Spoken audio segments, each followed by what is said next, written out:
Assalamualaikum warahmatullahi wabarakatuh. Perkenalkan, saya Fajri An-Nur, NIM A3102190051 dengan pengampu Dr. Muhammad Rohmadi M. Hum.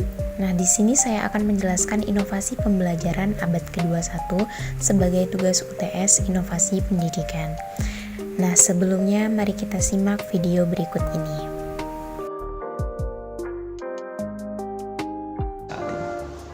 Kita tahu mungkin kalau kita baca bukunya Pak Renal Kasali ya 2017 kalau tidak salah, bukunya Pak Renal Kasali tentang Strawberry Generation. Ini kita bicara betul bahwa anak-anak kita yang saat ini sedang berada di bangku SD, SMP, SMA, mungkin ini bagian dari generasi-generasi milenial yang ya seperti strawberry, artinya mereka punya tampang-tampang keren, tapi kekuatan dan giroh untuk bersemangat yang kuat ini sangat mungkin harus dikuatkan lagi. Nah, karena menjadi bagian penting untuk kita lihat dan bersama-sama. Jadi Nah, di sini saya akan menjelaskan tentang guru dan dosen abad ke-21 harus menjadi agen perubahan. Sejak munculnya gerakan global yang menyerukan model pembelajaran baru untuk abad ke-21, telah berkembang pendapat bahwa pendidikan formal harus diubah. Perubahan ini sangat penting untuk memunculkan bentuk-bentuk pembelajaran baru yang dibutuhkan dalam mengatasi tantangan global yang kompleks. Identifikasi kompetensi siswa yang perlu dikembangkan merupakan hal yang sangat penting untuk menghadapi abad ke-21 ini. Siswa harus mengasah keterampilan dan meningkatkan belajar untuk dapat mengatasi tantangan global, seperti keterampilan berpikir kritis, kemampuan berkomunikasi secara efektif, berinovasi, dan memecahkan masalah melalui negosiasi dan kolaborasi. Namun demikian, dari sisi pedagogi belum disesuaikan untuk mengatasi tantangan tersebut. Menurut International Society for Technology in Education, karakteristik keterampilan guru abad ke-21 meliputi 1. Keterampilan mampu memfasilitasi, mengaspirasi belajar dan kreativitas peserta didik. Kemudian keterampilan kedua yakni merancang dan mengembangkan pengalaman belajar dan asesmen era digital. Lalu menjadi model atau cara belajar dan bekerja di era digital dengan indikator sebagai berikut, yakni menunjukkan kemahiran dalam sistem teknologi dan mentransfer pengetahuan teknologi dan lainnya.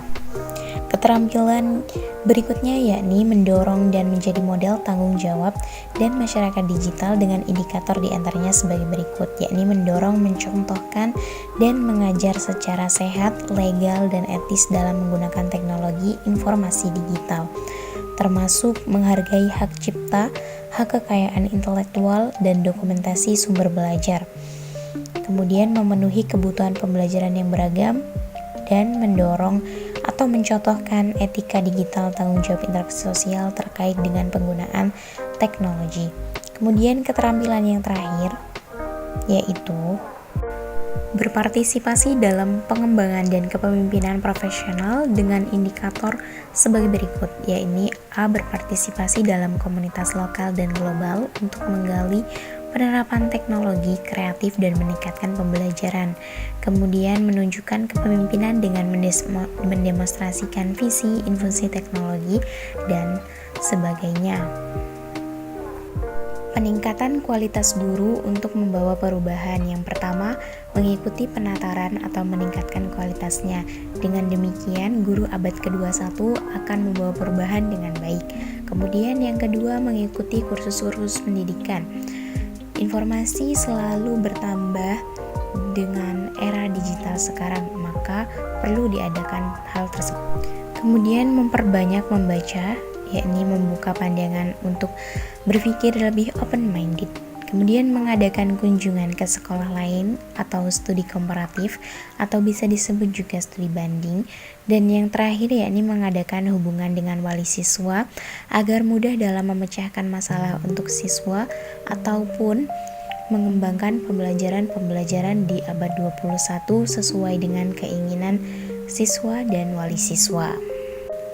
Lalu selanjutnya, guru di abad 21 harus mengerti kondisi siswa.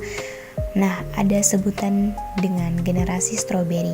Seputar generasi strawberry, istilah strawberry generation pada mulanya muncul di negara Taiwan. Istilah ini ditunjukkan pada sebagian generasi yang baru lunak seperti buah strawberry.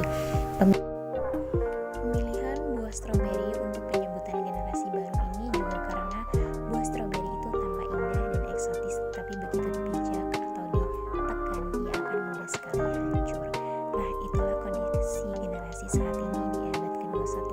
Oleh sebab itu, guru harus mengerti kondisi terhadap muridnya. Generasi strawberry menurut Profesor Renal Kasali dalam bukunya dan dalam salah satu kesempatan kuliah online melalui streaming YouTube beliau, Strawberry Generation adalah generasi yang penuh dengan gagasan kreatif, namun mudah menyerah dan gampang sakit hati. Definisi ini dapat kita lihat melalui laman-laman media sosial. Begitu banyak gagasan-gagasan kreatif yang dilahirkan oleh anak-anak muda, sekaligus pula juga tidak kalah banyak cuitan resah penggambaran suasana hati yang dirasakan oleh mereka. Sebagai seorang pendidik, Profesor Renal Kasali mencoba mempelajari fenomena ini agar jangan sampai menjadi seperti fenomena flexing, yakni crazy rich, bohong-bohongan, dan lain sebagainya. Menumbuhkan mental strawberry menjadi mental tangguh. Dalam salah satu jurnal mendeskripsikan tentang buah strawberry, dijelaskan bahwa buah satu ini adalah buah semu, yang berarti bukan buah yang sebenarnya. Begitu juga pada generasi hari ini, mental strawberry adalah mental semu yang bukan sebenarnya dimiliki oleh generasi kita atau generasi Z. Generasi yang tangguh merupakan generasi yang berjalan pada poros optimisme masa depan yang lebih baik. Kita percaya bahwa saat ini prestasi akademik tidak akan sepenuhnya menjamin masa depan. Disiplin ilmu kita pelajari melalui ruang kelas belum tentu dibutuhkan lagi di masa depan, termasuk apa yang kita pahami hari ini belum tentu dapat bisa relevan dengan permasalahan di masa depan. Oleh sebab itu, guru atau tenaga pendidik di abad 21 harus lebih cerdas, harus lebih update terhadap kondisi mental atau generasi strawberry saat ini.